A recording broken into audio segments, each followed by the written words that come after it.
हरियाणा प्रदेश का प्रमुख औद्योगिक शहर अंबाला, जो भारत की सबसे बड़ी छावनी में से भी एक माना जाता है। इसके साथ ही अंबाला अपने धार्मिक महत्व के लिए भी जाना जाता है।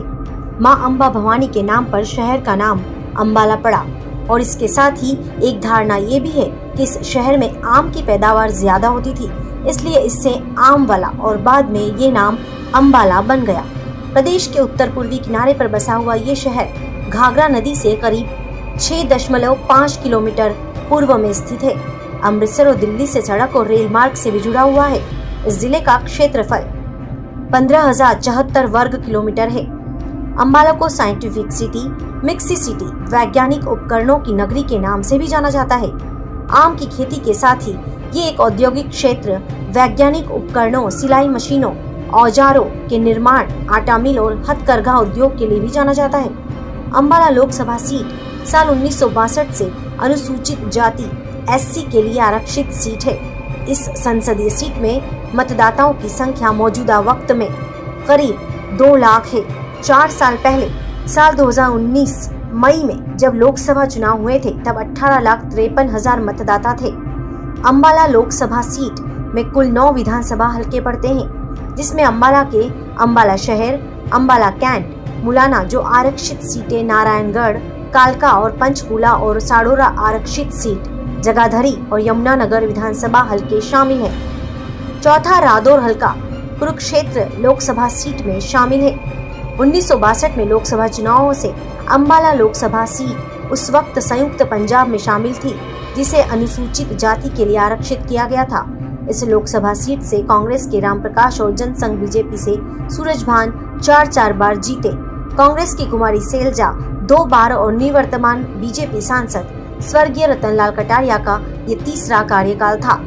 1998 लोकसभा चुनाव में बहुजन समाज पार्टी के सांसद बने थे। वर्तमान में लोकसभा क्षेत्र में मतदाताओं की संख्या अंबाला शहर में 2,64,120, अंबाला कैंट 2,08,099, नारायणगढ़ की मतदाता संख्या 1,97,011, आरक्षित सीट मुलाना 2,31,000।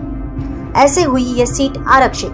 अंबाला सीट पर ज्यादातर बीजेपी का ही दबदबा रहा। सभी पार्टियों के नेताओं ने जनता से मूलभूत सुविधाओं को पूरा करने का वादा तो किया, लेकिन जनता की मंशा पर कोई खरा नहीं उतर पाया।